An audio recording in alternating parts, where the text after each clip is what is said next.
some of the stories that are actually making the headlines. And of course, this one captured my attention from Sunday with statements that were released from Azimio la Umoja, One Kenya Alliance, that is through two individuals, Kalonzo Musyoka and of course Wamalwa. And it touches on to the National Dialogue Committee report and what is expected of the document.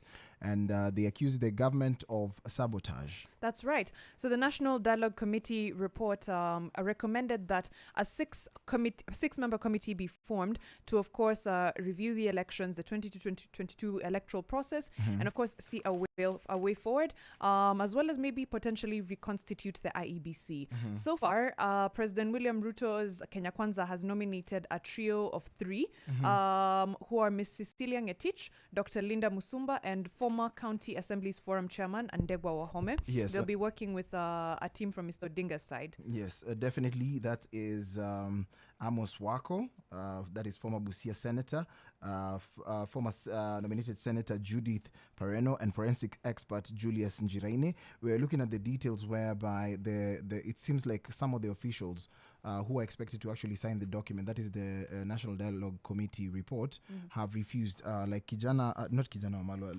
Wamalwa has refused to sign the report and is now saying that they don't have goodwill. There is no goodwill for the document and what they had discussed. True. Even as that happens, a high court in Kiambu last week halted the implementation of this National Dialogue Committee report. Wiper leader Kalonzo Musyoka said that this was an effort to use the courts to frustrate the process, and that should this National Dialogue Committee report not be implemented, Azimio will be back to the streets. It'll be interesting to see how this develops over the next few months, but will it lead to a reconstitution of the IEBC? Will it lead to electoral reforms? Or will it end up being another conversation about, let's meet at the table, let's talk, let's have a dialogue, etc. The never-ending dialogue. But I believe that Kenya Kwanza is also playing the same tune as what Azimio has been doing.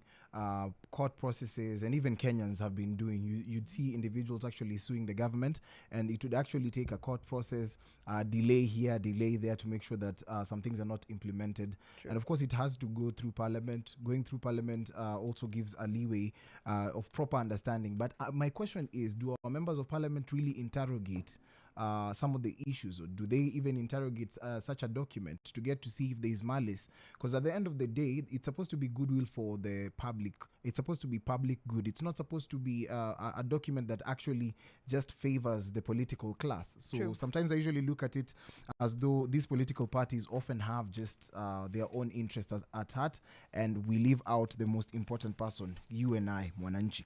Speaking of